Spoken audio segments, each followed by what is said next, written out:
It's really shocking to realize we have no idea what actually goes on behind the scenes of TV shows, right? Especially those shows we've been watching since we were kids, right? And it's even crazier to think that behind the programs we love, all kinds of bizarre things might be happening. Just like so many stories we've already heard, shows we thought were all peace and love, where everyone genuinely cared about each other. But weird stuff was actually going on, like abuse and other messed up things happening behind closed doors. And this story is about Jennette McCurdy, Sam from iCarly.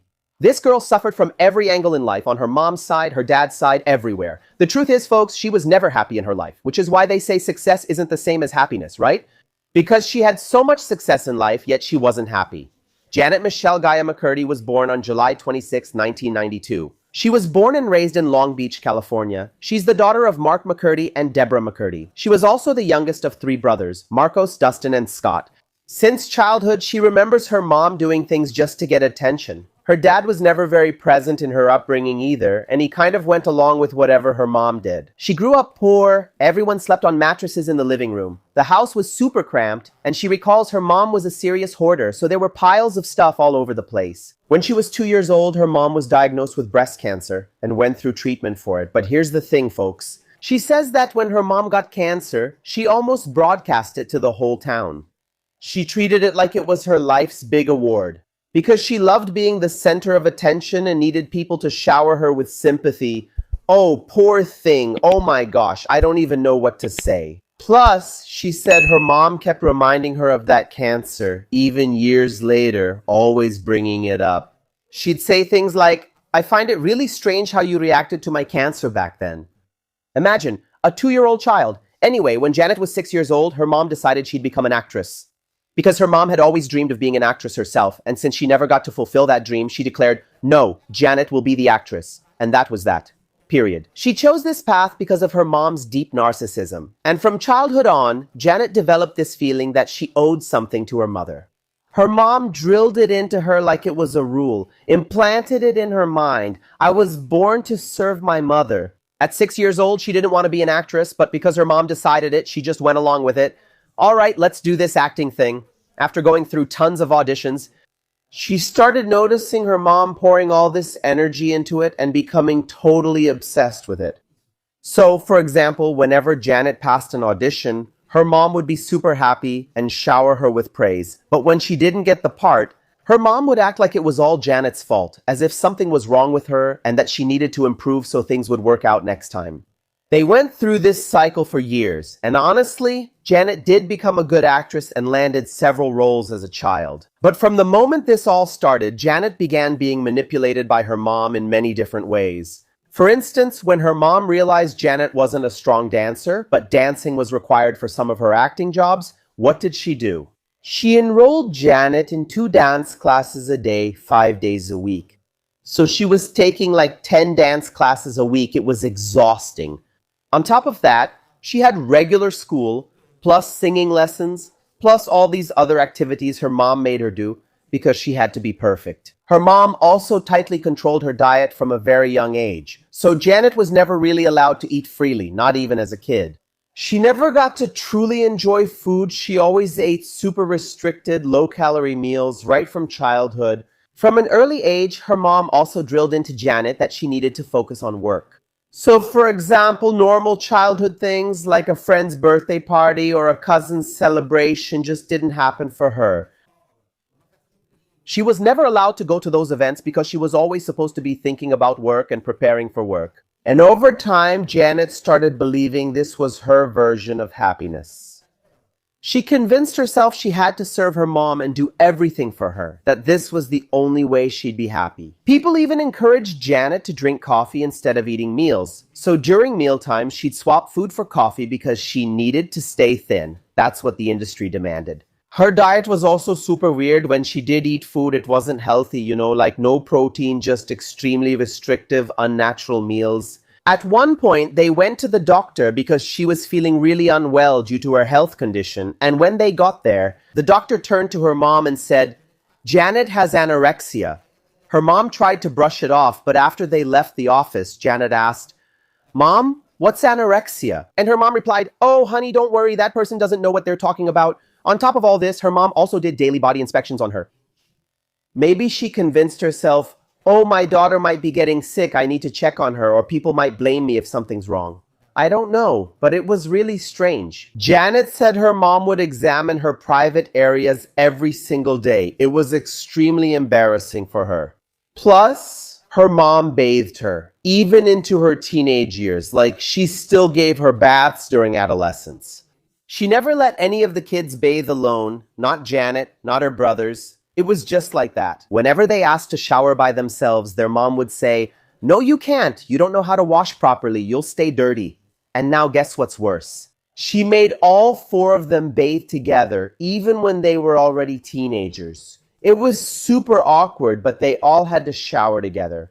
One day, her brother, who was already 17, turned to their mom and said, "Mom, can I please take a shower by myself now?" She burst into tears and threw a tantrum, screaming that he'd grown up way too fast for her liking. In her youth, Jennette landed several great roles. From 1997 to 2007, she appeared in the following shows: Mad Max, Malcolm in the Middle, Strong Medicine, Law and Order, Judging Amy, Medium, Karen Cisco, Will and Grace, Zoe 1-all-1, The X-Files, Crossing Jordan, The Bernie Mac Show, and Close to Home. As you can see, these were amazing opportunities, and it seemed like her mom's dream and efforts were finally paying off. Then Jennette landed the role of Sam on iCarly. I believe that was the role of her lifetime. Because that's when she really hit her peak. The whole world got to know her. And you'd think this would be her happy moment. She was successful at her peak in Hollywood, but that's not what happened. Instead, she faced even more unhappiness. But that's how it goes, right, folks? She should have been satisfied after all. She was fulfilling her mom's wishes. And when she got the iCarly role, her mom threw a party and was over the moon. Do you think she could have found a more toxic relationship in her life than the one with her mom?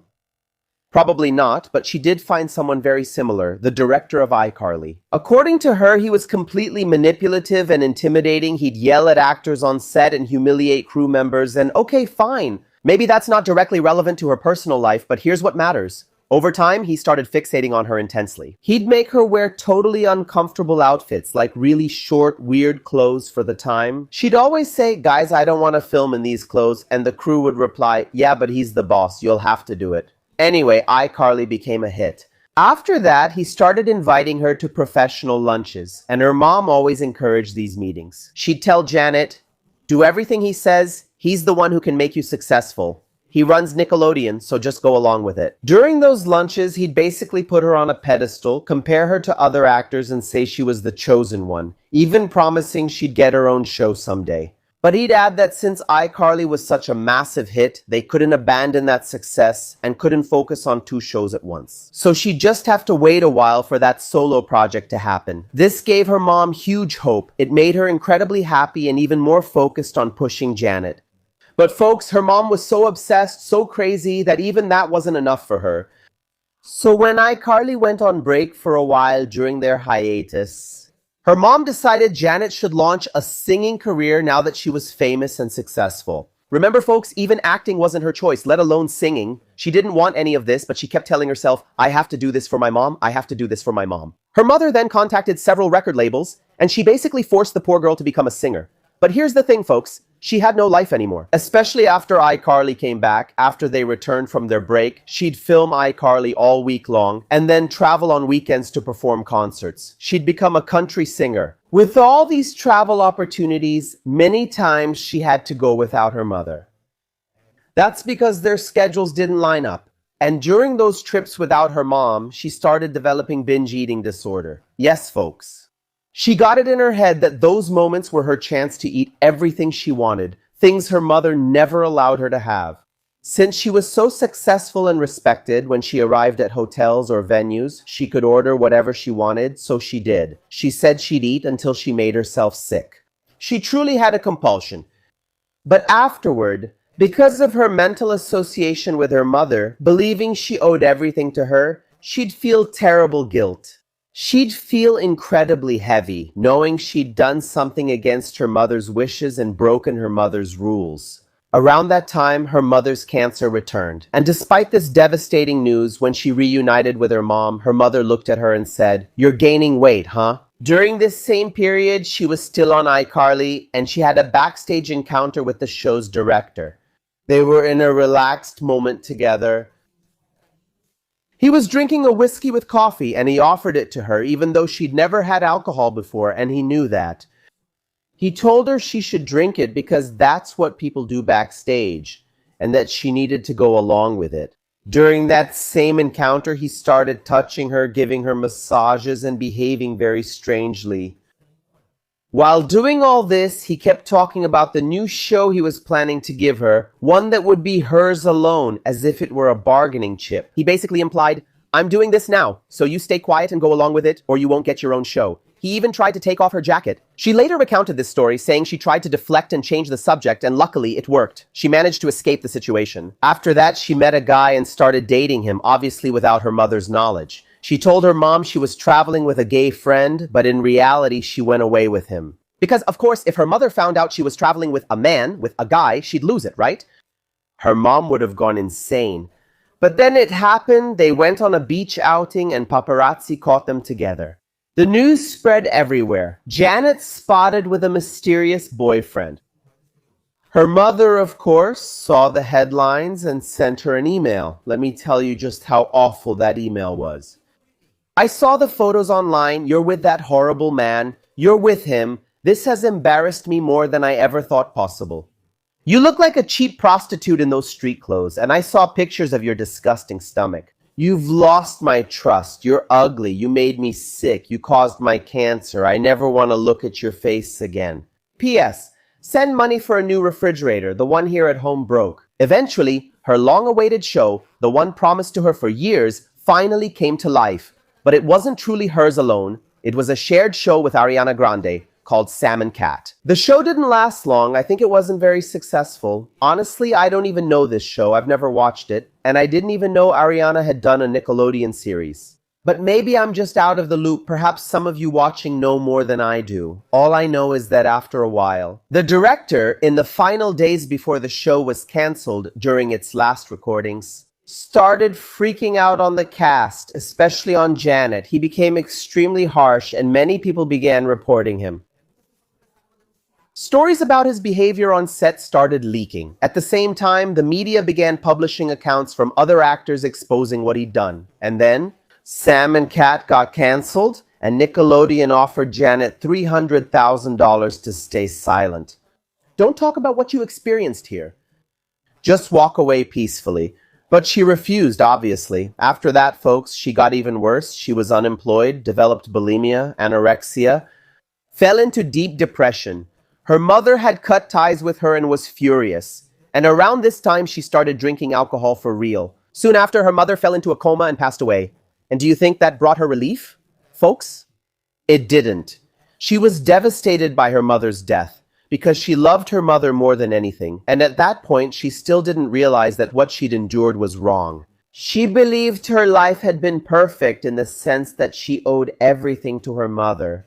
She thought she'd fulfilled her mother's dreams, and so losing her was incredibly painful.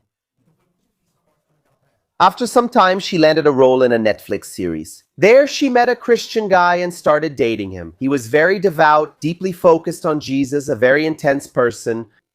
So much so that he told her she should quit therapy and just live God's life because only God could save her from her struggles. Around that time, her father met with her and dropped a bombshell. He wasn't her biological father. Yes, believe it or not, he told her, I'm not your biological father. Your real father is a jazz singer who plays at a bar. She was researching who was her biological father. When she went to meet him, he admitted he knew he was her biological father, but said he'd never contacted her because he was scared or something like that. He made up some story or another. Anyway, she met him once and never wanted to see him again. As far as it seems, they haven't met since. Meanwhile, her boyfriend developed schizophrenia. Yes, folks, he was so obsessed and mentally unstable in his religious beliefs that he had a psychotic break and his condition worsened. He started telling her he was Jesus Christ, the reincarnation of Jesus Christ. He had severe episodes. The Netflix series she was in also got canceled due to low viewership, and she simply decided to stop acting altogether. During this time, she went into intensive therapy, folks, deep psychological work, and eventually gained clarity. She finally understood who her mother really was in her life and the damage she'd caused. She even wrote a book about it, and as far as we know, she's still actively healing from all the trauma she experienced. And folks, that book is really fascinating. Read it. It explains in detail everything she went through, and it's shocking too. As for iCarly and Nickelodeon, there are other exposés from other actors who went through truly bizarre situations. Backstage, you know? But that's a story for another video if you want. I can bring more content like this, and I truly hope she has a good life from here on out, okay? Because poor thing, she suffered her whole life and never got to live for herself. Nowadays, she also works in audiovisual production. She's produced several projects and currently works behind the scenes. She no longer acts. Well, folks, this was a pop culture gossip story I wanted to share with you. If you liked it, I can bring more videos like this. I hope you're enjoying these longer videos I've been posting on the channel. And if you haven't liked this video yet, please do and leave a comment. Bring lots of engagement to help me out. I really need these videos to go viral so we can keep working. I'm grinding so hard, okay? I need to hire a team to help me. So please share this with everyone you know. Let's keep bringing great content. And if you're not already subscribed, go ahead and subscribe now. Also turn on the notification bell so you'll be the first to know whenever I post a new video. Thank you so much for watching until the end, sending a big kiss to your heart, and I'll see you in the next video. Bye!